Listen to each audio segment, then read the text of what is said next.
যে উদ্বোধনী অনুষ্ঠান ও আলোচনা সভার সভাপতি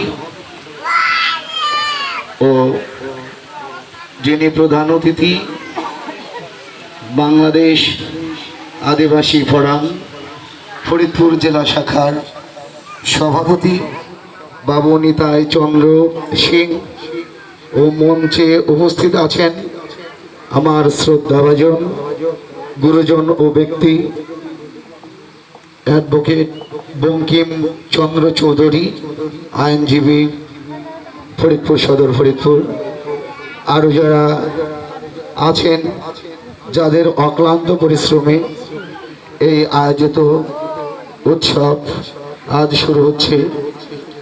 আরও যারা অনেক দূর দূরান্ত থেকে আসছেন, বোয়ালমারী উপজেলা থেকে, মধুখালী উপজেলা থেকে, ফরিদপুর সদর উপজেলা থেকে, আমি আপনাদের সবার সকল আদিবাসী মাতৃপিতৃর শ্রীচরণে আমি প্রণাম রাখি। তো আলোচনা আমি জানি না, আমি বক্তব্য করতে জানি না, রাজনীতিও জানি না। আপনারা হয়তো জানেন আমি একজন অষ্টকালীন কীর্তনিয়া, একটু ধর্মের পথে। তবু আমার দাদা শ্রদ্ধাভাজন যিনি ফরিদপুর জেলা শাখার সভাপতি আদিবাসী ফোরামের শ্রীযুক্ত বাবু নিতাই চন্দ্র সিং, তার পাশে রেখেছে, তার ডাকে, তার স্নেহ ভালোবাসা আদরে আমি আজ এই কান্দাকুল গ্রামে আসতে পেরে আমার নিজেকে আমি ধন্য মনে করি। তো যাই হোক, আদিবাসী সম্বন্ধে আমারও অত ভালো জানা নেই। তো আমার খুব ভালো লাগলো, আগে আমাকে চিনতে হবে নিজেকে নিজে। বাংলায় একটা প্রবাদে কথা বলে, ইংরেজিতেও একটা কথা বলে, নো দা সেলফ, নিজেকে নিজে জানা। আমাকে যদি আমি বুঝতে পারি, আমি সারা বিশ্বটাকে বুঝতে পারবো, বিশ্বকে নিয়ে চলতে পারবো, সবাইকে নিয়ে আমরা খেতে পারবো, সবার সাথে চলতে পারবো, ফিরতে পারবো। তা আমার সুন্দর একটি জিনিস আমার পছন্দ হলো, সেটি এই যে মামনি শ্রীমদ ভগবদ্গীতা থেকে শ্লোকটি উচ্চারণ করলো, অতীব সুন্দর, আমার চমৎকার লাগলো এবং কি স্পষ্টভাবেই করেছে। আমাদের যারা আদিবাসী আছি, আদিবাসী বলতে যদি আমরা কোথাও গিয়ে বলি আমরা আদিবাসী, মানুষ কিন্তু আমাদের একটা ঘৃণার চোখে দেখে, বলে আদিবাসী এরা বন জাতি, এরা বনে থাকতো, আর এরা এই যে কুইচা কাছি শুয়োর এগুলি খায়, এদের ভালো কোনো ভাষা নেই, এদের চলা বলা আহার নিদ্রা আমাদের সাধারণ এই বাঙালির মতো না। আসলে কথা কিন্তু সত্য, আমরা কিন্তু বাঙালি না, আমরা কিন্তু বাঙালি জাতি না, আমরা কিন্তু আমাদের যে ব্রিটিশ সরকার এনেছে আদিবাসী, আমাদের কিন্তু নিজস্ব একটা ভাষা আছে। তো এই নিজস্ব ভাষা দিয়ে আমার এক শ্রদ্ধাভাজন মা, একজন মাসি, তারা কথা বললো। আসলে আমরা কিন্তু অনেকেই এই ভাষাগুলো জানি না, আর যদিও জানি বলতে লজ্জা হয়। তো যাই হোক, আমার আদিবাসী সম্বন্ধে এই আজ আলোচনা সভা উদ্বোধনী অনুষ্ঠান আমার শ্রদ্ধাভাজন দাদা বাবু নিতাই চন্দ্র সিং, তার সঙ্গে আমার এমন কোনো কথাও হয়নি যে আমি কি বলবো। আলোচনা কিছু না জানা যায়, আলোচনাটা কিন্তু করা যায় না।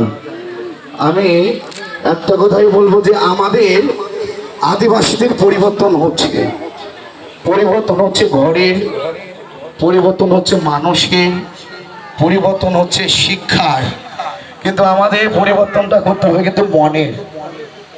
এই মনের পরিবর্তন যতক্ষণ পর্যন্ত আমরা না করতে পারবো, ততক্ষণ পর্যন্ত কিন্তু আমরা কারোর সাথে যুদ্ধ করতে পারবো না।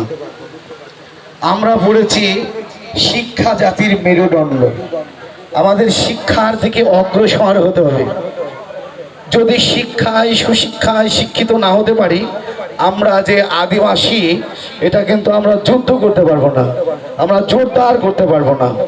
তো আমাদের প্রতি ঘরে ঘরেই আমাদের যারা ছোট ছেলে মেয়েরা আছে, আমি আমাদের অভিভাবক তাদেরকে করজোড় করে বলছি যে আপনারা স্কুলে পাঠাবেন, সুশিক্ষায় শিক্ষিত করবেন। আদিবাসীটা কি এরা যেন বড় হয়ে সুশিক্ষায় শিক্ষিত হয়ে সংসদে গিয়ে যেন তারা তুলে ধরতে পারে। আমি শুনেছি যে 2008 সালে একটা চুক্তি ছিল এই আদিবাসীদের সঙ্গে আমাদের প্রধানমন্ত্রী মাননীয় শেখ হাসিনার সঙ্গে, যে আমাদের ভূমি, যে ভূমিগুলি ছিল আমাদের বাপদাদারা যে ভূমিগুলি হারিয়েছে, এই ভূমিগুলি আবার আমাদের ফেরত দেবে। আমাদের একটা ভূমি অফিস থাকবে আদিবাসীদের জন্য, আমাদের চলার জন্য যে রোড ম্যাপ এটা করে দিবে সরকারে, আমাদের চাকরির কোঠা এইগুলি দেবে। আসলে শুধু দিচ্ছেই আমাদের, আমরা পাচ্ছি না। তো দাদা আজ সেই বিষয় নিয়েই তুলে ধরেছে আমাদের দাবি, আমাদের কোঠাগুলি। দাদা আপনাদের মাঝে সুন্দরভাবে বুঝিয়ে বলবে, আমাদের নির্দেশ দিবে, আদেশ করবে। দাদা আমাদের সভাপতি হয়ে আমরা সেই পথে আমরা চলব।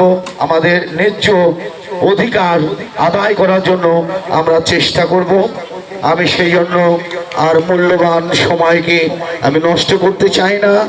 আপনারা অনেক দূর দূরান্ত থেকে এসেছেন, অনেক কষ্ট এই গরমের দিনে, অনেক এই মূল্যবান কথা শুনবার জন্য আমার মামা শ্রদ্ধাভাজন অ্যাডভোকেট বঙ্কিমচন্দ্র চৌধুরী তার বদন থেকে আপনারা কথা শ্রবণ করবেন, শ্রবণ করে সেই পথে চলবেন।